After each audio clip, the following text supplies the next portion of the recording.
মানুহে যি হিচিব তাকেই বব লাগিব বুলি কোৱা কথাষাৰ কাৰ কাৰ ক্ষেত্ৰত প্ৰযোজ্য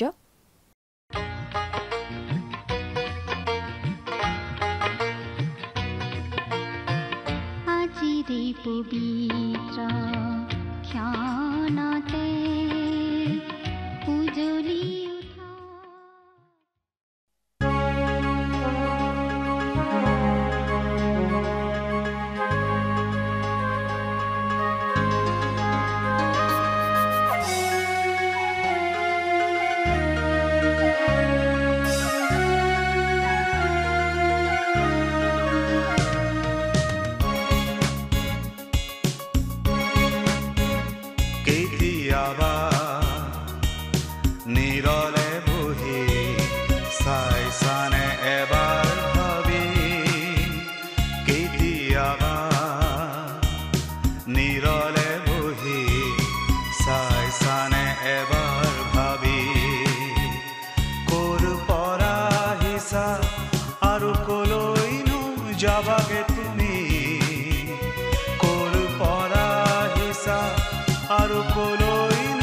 যাবাগে তুমি তোমাৰ জীৱনৰ লক্ষণ কি কেতিয়াবা নিৰলে বহি চাইছানে এবাৰ ভাবি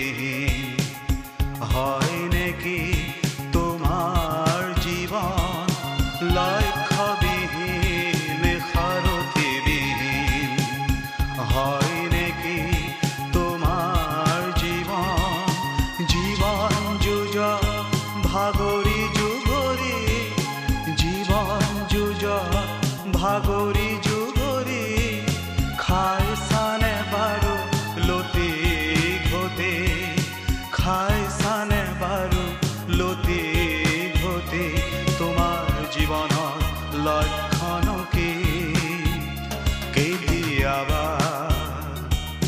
নিৰলে বহি চাইছানে এবাৰ ভাবি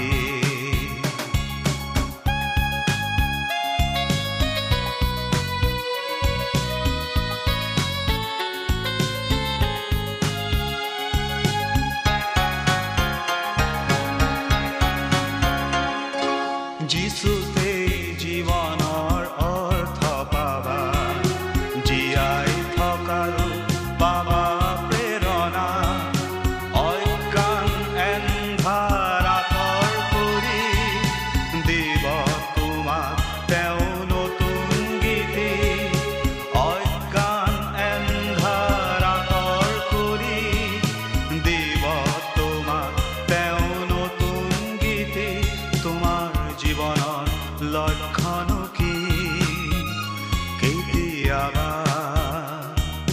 নিৰলে বহি চাইছানে এবাৰ ভাবি ক'ৰ পৰা আহিছা আৰু কলৈনো যাবাগে তুমি ক'ৰ পৰা আহিছা আৰু কলৈনো যাবাগে তুমি তোমাৰ জীৱনৰ লক্ষণ কি কেতিয়াবা নিৰলে বহি চাইছানে এবাৰ ভাবি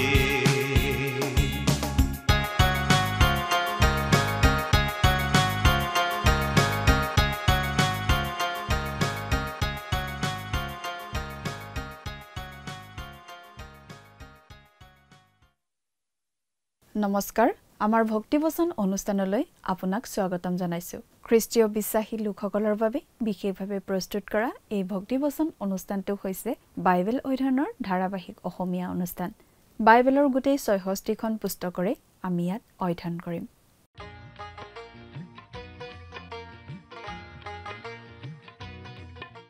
প্ৰিয় দৰ্শক আপুনি যদি আমাৰ আগৰ অনুষ্ঠানটো শুনিছিল তেনেহলে আপোনাৰ নিশ্চয় মনত আছে যে আমি এতিয়া বাইবেলৰ পুৰণি নিয়ম খণ্ডৰ নহুম ভাৱবাদীৰ পুস্তকখন অধ্যয়ন কৰি আছো।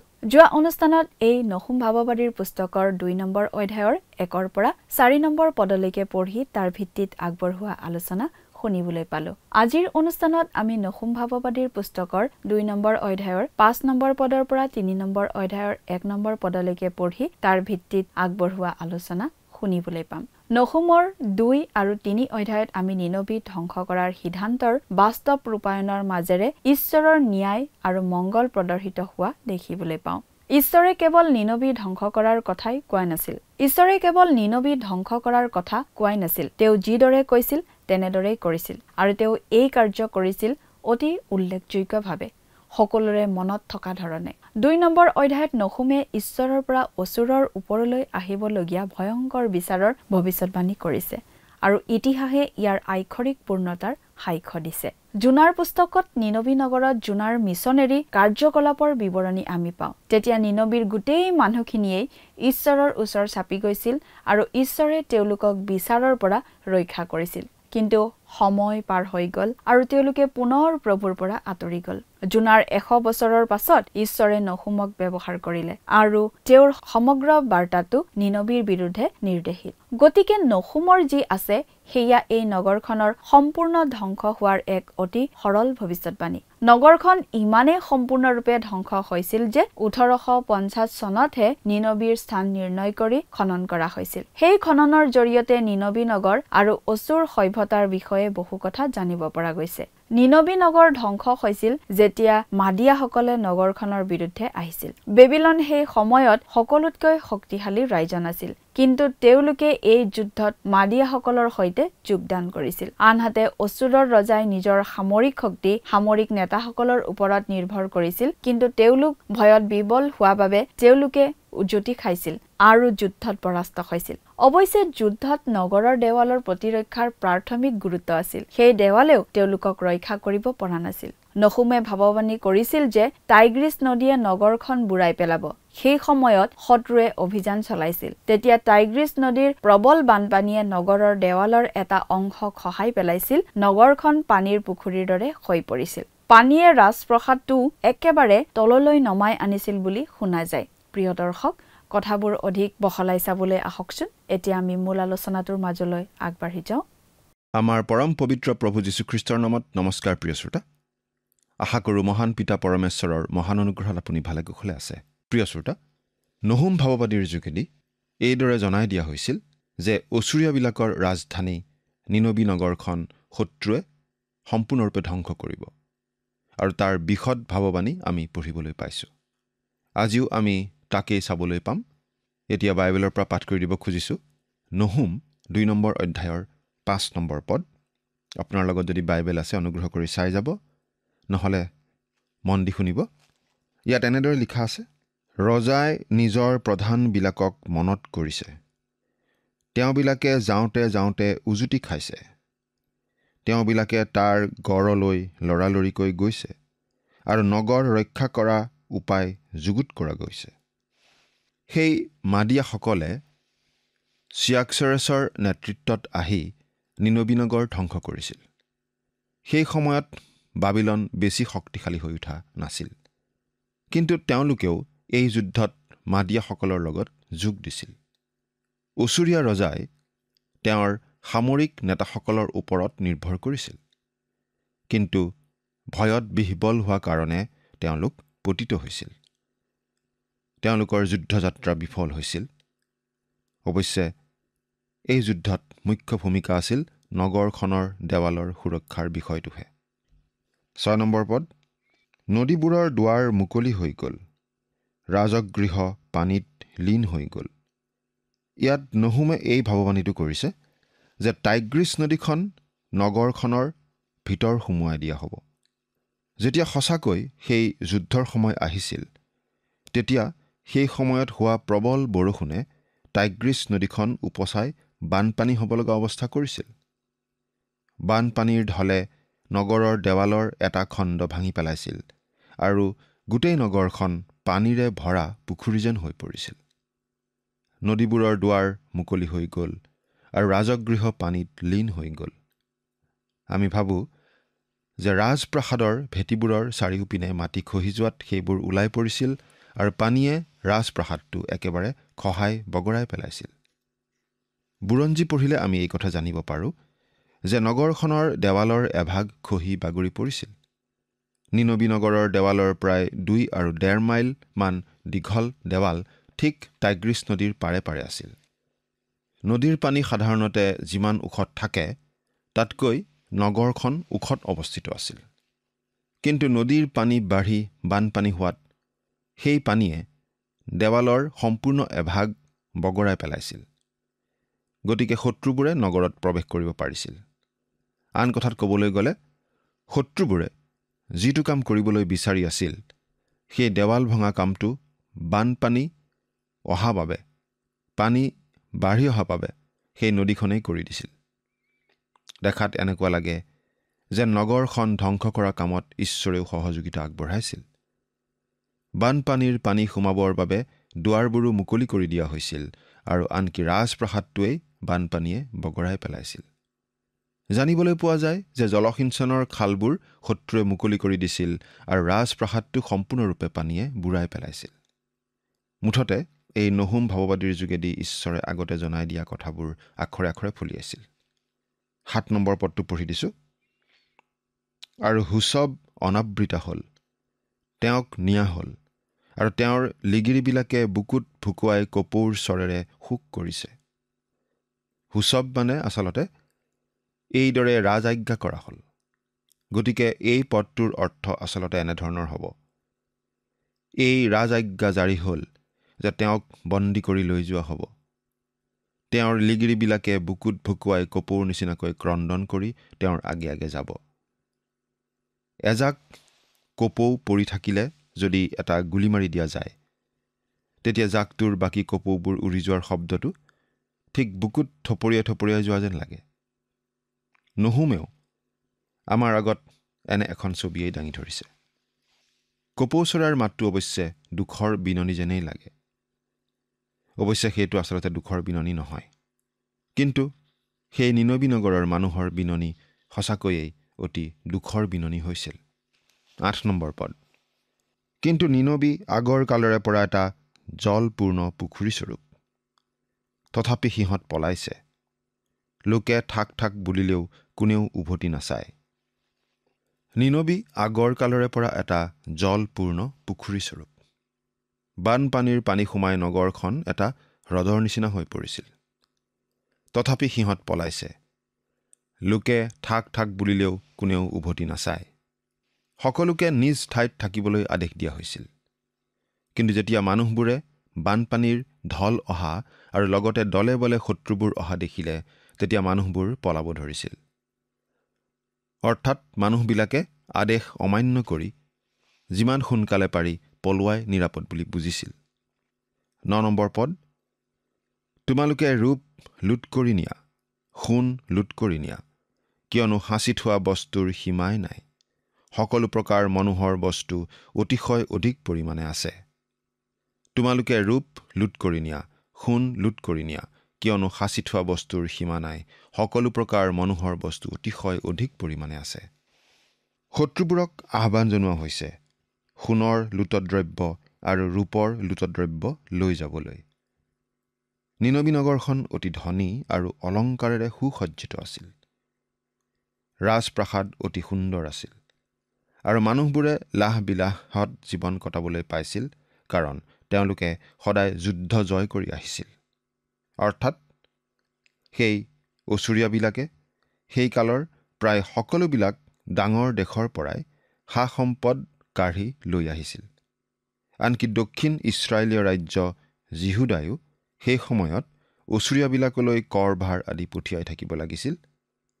গতিকে সেই নিনবী নগৰখন অতি চহকী হৈ পৰিছিল। কিন্তু এতিয়া সেইবোৰ সকলো শত্ৰুৱে লুট কৰি লৈ গ'ল। 10 নম্বৰ পদ। সেই নগৰী শূন্য, সুদা আৰু উচ্ছন্ন, ভয়ত মন পমি গৈছে আৰু আঁঠুৱে আঁঠুৱে লগালগি হৈছে। আটাইৰে কঁকালত বেদনা আৰু আটাইৰে মুখ বিবৰ্ণ হৈছে। সেই নগৰী শূন্য, সুদা আৰু উচ্ছন্ন। অচুৰীয়াবিলাকে সকলো পিনৰ পৰা বয় বস্তু লুট কৰি আনি নিজৰ ৰাজধানীত গোটাইছিল, কিন্তু তেওঁবিলাকৰ শত্ৰু আহি আজি সেই সকলোবোৰ কাঢ়ি লৈ গ'ল। ভয়ত মন পমি গৈছে আৰু আঁঠুৱে আঁঠুৱে লগালগি হৈছে। যেতিয়া আঁঠুৱে আঁঠুৱে লাগি যায়, তেতিয়া মানুহজন ভয়ত বিহ্বল হোৱাকেই বুজায়। অন্তৰত প্ৰচণ্ড ভয় থকা বুলি বুজা যায়। আৰু অচুৰীয়াবিলাকৰ ক্ষেত্ৰত ঠিক তেনেকুৱাই হৈছিল। আটাইৰে কঁকালত বেদনা আৰু আটাইৰে মুখ বিবৰ্ণ হৈছে।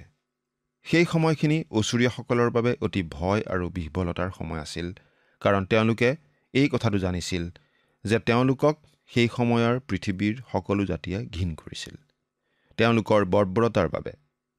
আৰু এতিয়া তেওঁলোকৰ ওপৰত প্ৰতিশোধ লোৱা হৈছে। তেওঁলোকৰ মুখ ৰঙা হোৱা নাই, কিন্তু নহুমে কৈছে তেওঁলোকৰ মুখ বিবৰ্ণ হৈ পৰিছে। আমি এই বুলিও অনুমান কৰিব পাৰোঁ যে তেওঁলোকে হয়তো চট কাপোৰ পিন্ধি গাই মূৰে ছাই সানিছিল। 11 নম্বৰ পদ, য'ত কোনেও ভয় নলগোৱাকৈ সিংহ, সিংহিনী আৰু সিংহ পোৱালি ফুৰিছিল, সিংহৰ সেই গুহা আৰু যুবা সিংহৰ সেই খোৱা ঠাই ক'ত? অচুৰীয়া আৰু বাবিলনীয়া এই দুয়োটা জাতিয়ে তেওঁলোকৰ জাতিৰ সাম্ৰাজ্যক প্ৰতিনিধিত্ব কৰিবলৈ সিংহৰ ছবি ব্যৱহাৰ কৰিছিল। নহুমে ইয়াত হয়তো সঁচাসঁচি সিংহৰ কথাই কৈছে, কাৰণ অচুৰীয়াবিলাকৰ ওচৰত বহুতো সিংহও আছিল। নাইবা হয়তো অচুৰীয়াবিলাকৰ ডেকাসকলৰ কথাও বুজাব পাৰে, কাৰণ সিংহ আছিল তেওঁলোকৰ সাম্ৰাজ্যৰ ক্ষমতাৰ প্ৰতীক। কিন্তু ইয়াৰ মূল কথাটো এইয়ে যে সঁচা সিংহই হওক নাইবা অচুৰীয়াবিলাকৰ সৈন্যবাহিনীৰ ক্ষমতাই হওক, সেইবোৰ এতিয়া নোহোৱা হ'ল। সেইবোৰ গুচি গ'ল, নাইবা সেইবোৰক বধ কৰা হ'ল। 12 নম্বৰ পদ, সিংহই নিজৰ পোৱালিবোৰৰ নিমিত্তে জোৰাওকৈ অনেক পশু চিৰিছিল আৰু নিজ সিংহিনীবোৰৰ নিমিত্তে ডিঙিত টেপা দি পশু মাৰিছিল আৰু চিকাৰেৰে নিজৰ গুহাবোৰ, ধৰিঅনা পশুৰে নিজৰ গাঁতবোৰ ভৰাইছিল। সঁচা সিংহই হওক নাইবা অচুৰীয়া সৈন্যবাহিনীয়েই হওক, আগতে তেওঁলোকক খুব ভালদৰে খুওৱা হৈছিল, কিন্তু এতিয়া সেই সকলো শেষ হ'ল। এতিয়া খাবলৈ একো নাই, সকলো শত্ৰুৱে কাঢ়ি নিলে। এতিয়া পাঠ কৰি দিব খুজিছোঁ 13 নম্বৰ পদ, বাহিনীবিলাকৰ জিহুৱাই কৈছে, চোৱা, মই তোমাৰ বিপক্ষ, মই তোমাৰ ৰথবোৰ পুৰি ধোঁৱাত লীন কৰিম আৰু তৰোৱালে তোমাৰ যুবা সিংহবোৰ গ্ৰাস কৰিব। মই পৃথিৱীৰ পৰা তোমাৰ চিকাৰ উচ্ছন্ন কৰিম আৰু তোমাৰ দূতবিলাকৰ মাত আৰু শুনা নাযাব। বাহিনীবিলাকৰ জিহুৱাই কৈছে, চোৱা, মই তোমাৰ বিপক্ষ। ঈশ্বৰে এই কথা যেতিয়াই তেতিয়াই নকয়। তেওঁ ইয়াত কৈছে আৰু যিহিজকেল 38 আৰু 39 নম্বৰ অধ্যায়ত গোগ আৰু মাগোগক কৈছে। এই কথাটো পণ্ডিতসকলে মানি লৈছে যে গোগ আৰু মাগোগ মানে আজিৰ যুগৰ এখন শক্তিশালী ইউৰোপীয় দেশ। সেই দেশৰ বিষয়েও ঈশ্বৰে এই বুলি কৈছে, মই তোমাৰ বিপক্ষ। আৰু আমাৰ বাবে তেওঁ এটা ডাঙৰ উদাহৰণ প্ৰস্তুত কৰি দিছে। সেই ইউৰোপীয় দেশখনে বহু আগতেই খ্ৰীষ্টৰ শুভবাৰ্তা পাইছিল, কিন্তু পাছলৈ তেওঁলোকে বেলেগ ধৰণৰ মতবাদত সোমাই পৰিছিল। সেই মতবাদ হৈছে নাস্তিকতাৰ মতবাদ, ঈশ্বৰ বিৰুদ্ধ মতবাদ। কিন্তু ঈশ্বৰে তেওঁলোকক কৈছে, মই তোমালোকৰ বিপক্ষ। আৰু ইয়াতো ঈশ্বৰে কৈছে, মই তোমাৰ বিপক্ষ। এই কথা তেওঁ সেই নিনবী নগৰক কৈছে। তেওঁলোকে জোনা ভাৱবাদীৰ যোগেদি ঈশ্বৰৰ পৰা এটা বিশেষ বাৰ্তা পাইছিল আৰু তেওঁলোক জীৱন্ত ঈশ্বৰলৈ ঘূৰিছিল। কিন্তু এতিয়া তেওঁলোক ঈশ্বৰৰ পৰা আঁতৰি গ'ল। পোহৰ পাই সেই পোহৰ প্ৰত্যাখ্যান কৰিলে কি হয়? প্ৰভু যীশুৱে এষাৰ কথা কৈছিল, মথিয়ে লিখা শুভবাৰ্তা 6 নম্বৰ অধ্যায়ৰ 23 নম্বৰ পদ, কিন্তু তোমাৰ চকু যদি বেয়া হয়, তেন্তে তোমাৰ গোটেই শৰীৰ অন্ধকাৰময় হ'ব।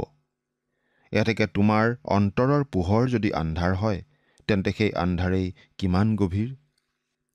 যদি এতিয়া আপোনাৰ চকুত পোহৰ পৰি আছে, কিন্তু আপুনি কৈ আছে একো দেখা নাই বুলি, তেন্তে আপুনি অন্ধ। এবাৰ এটা খনিত এটা বিস্ফোৰণ হৈছিল। উদ্ধাৰ কৰা মানুহবিলাকে যেতিয়া খনিত আবদ্ধ হৈ থকা মানুহবোৰক উদ্ধাৰ কৰিবলৈ ভিতৰ সোমাই গ'ল। প্ৰথমতে গৈয়েই তেওঁলোকে লাইট জ্বলাই দিলে। কিন্তু বিস্ফোৰণৰ পৰা কোনোমতে বাচি যোৱা ডেকা এজনে কৈ উঠিল, কোনেও লাইট নজ্বলাই কিয়? সকলোৱে আচৰিত হৈ সেই ডেকাজনলৈ চালে, কাৰণ সেই বিস্ফোৰণটোৱে সেই ডেকাজনক অন্ধ কৰি পেলাইছিল। কিন্তু যেতিয়ালৈকে তেওঁলোকে লাইট জ্বলোৱা নাছিল, তেতিয়ালৈকে সেই ডেকাজন অন্ধ হোৱা কথাটো গম পোৱা নাছিল। ডেকাজনেও গম পোৱা নাছিল, কাৰণ তেওঁ তেতিয়াও লাইট নুমাই থকা বুলিয়েই ভাবি আছিল। প্ৰিয় শ্ৰোতা, পোহৰ থাকিও যদি আপুনি নেদেখে, তেন্তে আপুনি অন্ধ।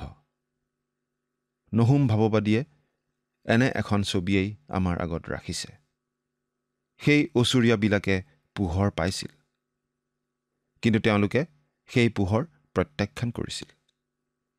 আৰু যদিহে আপুনি ঈশ্বৰে দিয়া পোহৰ প্ৰত্যাখ্যান কৰি আছে, আপোনাৰ অৱস্থা বাৰু কি? প্ৰভু যীশুৱে কৈছিল, মই এই জগতৰ পোহৰ। মই তোমাৰ ৰথবোৰ পুৰি ধোঁৱাত লীন কৰিম, আৰু তৰোৱালে তোমাৰ যুৱা সিংহবোৰ গ্ৰাস কৰিব।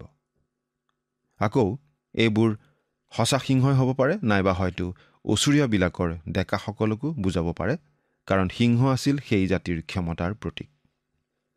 মই পৃথিৱীৰ পৰা তোমাৰ চিকাৰ উচ্ছন্ন কৰিম, আৰু তোমাৰ দূতবিলাকৰ মাত আৰু শুনা নাযাব। ইয়াত এটা চূড়ান্ত পৰ্যায়ৰ কথা কোৱা হৈছে। 100 বছৰৰ আগতে ঈশ্বৰে অনুগ্ৰহ কৰি সেই নিনবী নগৰক বচাইছিল, কাৰণ তেওঁলোকে অনুতাপ কৰি তেওঁলৈ ঘূৰিছিল। কিন্তু সময় বাগৰি গ'ল।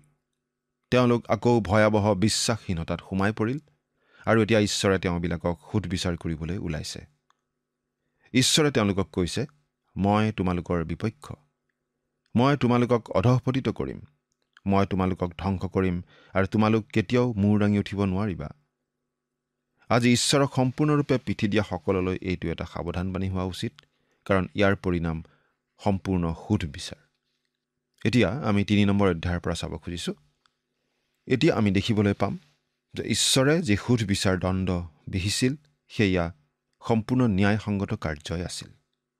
3 নম্বৰ অধ্যায়ত নহুমে কাৰণ দৰ্শাইছে ঈশ্বৰে কিয় নিনবী ধ্বংস কৰিব লগা হ'ল, আৰু ঈশ্বৰৰ সেই কাৰ্যৰ ন্যায়সংগত কাৰণ থকাটো তেওঁ দেখুৱাইছে। নিনবী নগৰ ধ্বংস হোৱা ঘটনাটোৱে প্ৰমাণ কৰে, মানুহে যি বয় তাকেহে দায়। এই কথাটো একোটা জাতিৰ ক্ষেত্ৰতো খাটে। বহু সময়ত ঈশ্বৰে ব্যক্তি আৰু জাতিক প্ৰায় একেধৰণেই ব্যৱহাৰ কৰে। এই 3 অধ্যায়ত নগৰখনৰ ধ্বংসকাৰ্যৰ অতি বিশদ বৰ্ণনা আমি দেখিবলৈ পাওঁ। আচলতে এনে বিৱৰণ অতি বিৰল। পাঠ কৰি দিম 3 নম্বৰ অধ্যায়ৰ 1 নম্বৰ পদ। সেই ৰক্তপাতকাৰিণী নগৰীৰ সন্তাপ হ'ব, তাই মিছা কথা আৰু অত্যাচাৰেৰে পৰিপূৰ্ণ। তাই চিকাৰ ধৰিবলৈ নেৰে। ইয়াত নিনবী নগৰৰ আভ্যন্তৰীণ অৱস্থাৰ এটা উমান আমি পাওঁ।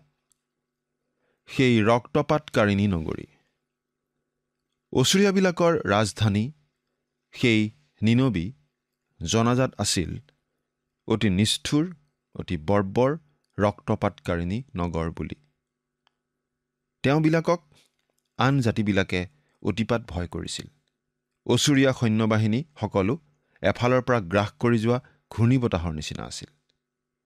সেই সৈন্যবাহিনীৰ বৰ্বৰ আক্ৰমণৰ মুখামুখি হ'বলৈ ভয় কৰি কেতিয়াবা কোনো কোনো জাতিয়ে সামূহিকভাৱে আত্মহত্যা কৰিছিল।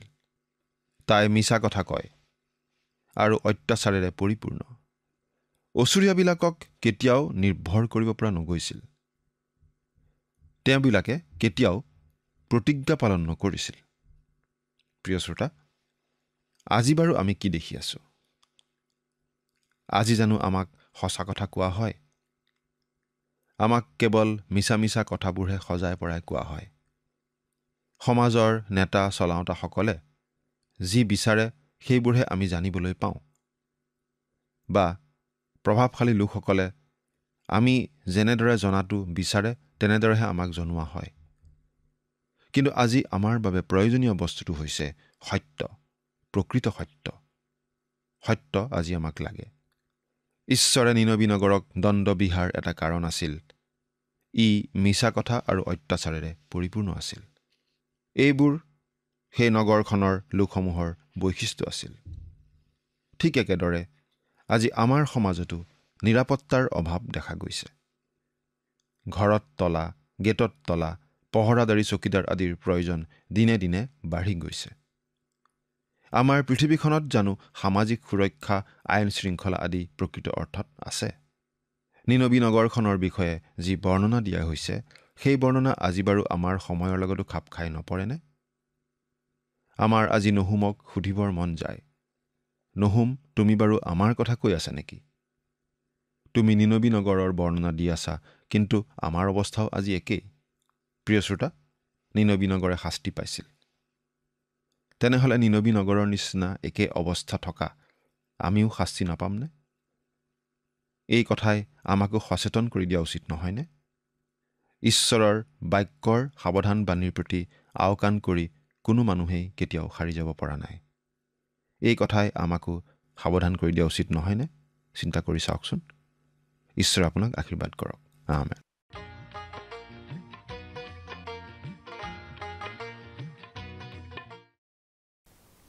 তিনি অধ্যায়ত নহুমে নিনবী নগৰখনক ঈশ্বৰে ধ্বংস কৰাৰ কাৰণ আৰু সেই কাৰ্যৰ ন্যায্যতা প্ৰদান কৰিছে। নিনবী ধ্বংস হোৱা কথাটোৱে হৈছে এই সত্যটোকে প্ৰতিপন্ন কৰে যে মানুহে যি বীজ সিঁচিব সেই ধৰণৰ শস্যই চপাব লাগিব। কেৱল ব্যক্তিগত জীৱনতেই নহয়, এটা জাতিৰ ক্ষেত্ৰতো এই কথাটো সত্য। আমি ইতিহাসৰ পাতত এনে বহুতো উদাহৰণ পাওঁ, ঈশ্বৰে ব্যক্তিৰ সৈতে আৰু একোটা জাতিৰ সৈতে অতি মিল থকা ধৰণেৰে ব্যৱহাৰ কৰে আৰু এই বিশেষ নীতি অনুসাৰে। বহু সাহিত্য সমালোচকে এই তৃতীয় অধ্যায়ত সাহিত্য সমালোচকৰ অন্যতম প্ৰাঞ্জল বৰ্ণনা বিচাৰি পাইছে। এখন নগৰ ধ্বংসৰ বিষয়ে কল্পনা কৰি লিখা বিৱৰণীৰ মাজত এনে সুন্দৰ বিৱৰণী খুব কমেইহে পোৱা যায়। প্ৰিয় দৰ্শক, আজিলৈ আমাৰ অনুষ্ঠানটো ইমানতে সামৰণি মাৰিব খুজিছো। পৰৱৰ্তী অনুষ্ঠানত আপোনালোকক পুনৰ লগ পোৱাৰ আশা ৰাখিছো। সামৰণি মৰাৰ আগতে আহকচোন আমি খন্তেক প্ৰাৰ্থনাত মৌনতা কৰোঁ। হওক। স্বৰ্গত থকা অতি মৰমীয়াল দয়ালু পিতৃ ঈশ্বৰ, প্ৰভু তোমাক ধন্যবাদ দিছোঁ। বিশেষকৈ পিতৃয়ে সময়তে প্ৰাৰ্থনা কৰিছোঁ প্ৰতিজন দৰ্শকসকলৰ বাবে। তুমি তেওঁলোকক আশীৰ্বাদ কৰা, যাতে প্ৰভু তেওঁলোকে যি বাক্য অধ্যয়নৰ যোগেদি তেওঁলোকে যিবোৰ শিক্ষাবোৰ পাই আছে, সেই শিক্ষা যাতে তেওঁলোকৰ জীৱনত ব্যৱহাৰ কৰি চলিব পাৰিব প্ৰভু। আৰু বিশেষকৈ পিতৃ প্ৰাৰ্থনা কৰিছোঁ তেওঁলোকৰ জীৱনত, পৰিয়ালত বা বিভিন্ন ক্ষেত্ৰত যদি কিবা সমস্যা প্ৰভু আছে, তোমাৰ হাতত সমৰ্পণ কৰিছোঁ প্ৰভু। তুমি লোৱা আৰু সেই সকলো সমস্যাৰ পৰা তেওঁলোকক তুমি মুক্ত কৰা। এই সকলো যাচনা মহান ত্ৰাণকৰ্তা প্ৰভু যীশু খ্ৰীষ্টৰ নামত অৰ্পণ কৰিছোঁ। আমেন। প্ৰিয় দৰ্শক, যোৱা অনুষ্ঠানৰ প্ৰশ্নটোৰ শুদ্ধ উত্তৰটো হৈছে অপশ্যন ডি, সেউজীয়া। আজিৰ অনুষ্ঠানৰ ওপৰত আধাৰিত প্ৰশ্নটো হৈছে অচুৰীয়াসকলৰ ক্ষমতাৰ প্ৰতীক কি আছিল? অপশ্যন এ হাতী, অপশ্যন বি বাঘ, অপশ্যন চি ভালুক, অপশ্যন ডি সিংহ। প্ৰিয় দৰ্শক, আজিৰ প্ৰশ্নৰ সঠিক উত্তৰটো আজি সন্ধিয়া 6 বজাৰ আগেয়ে আপোনাৰ নাম আৰু সম্পূৰ্ণ ঠিকনাৰে সৈতে আমালৈ 7429840242 নম্বৰত SMS নাইবা হোৱাটছআপ যোগে প্ৰেৰণ কৰক। প্ৰিয় দৰ্শক, আপুনি যদি আমাৰ এই অনুষ্ঠানৰ যোগেদি আশীৰ্বাদপ্ৰাপ্ত হৈছে আৰু আমাৰ লগত কথা পাতিবলৈ বিচাৰিছে বা আপোনাক প্ৰাৰ্থনাৰ সহায় পৰামৰ্শ লাগে, তেন্তে আমালৈ 7429840242 এই নম্বৰত পোনপটীয়াকৈ ফোন কৰিব পাৰিব। ধন্যবাদ।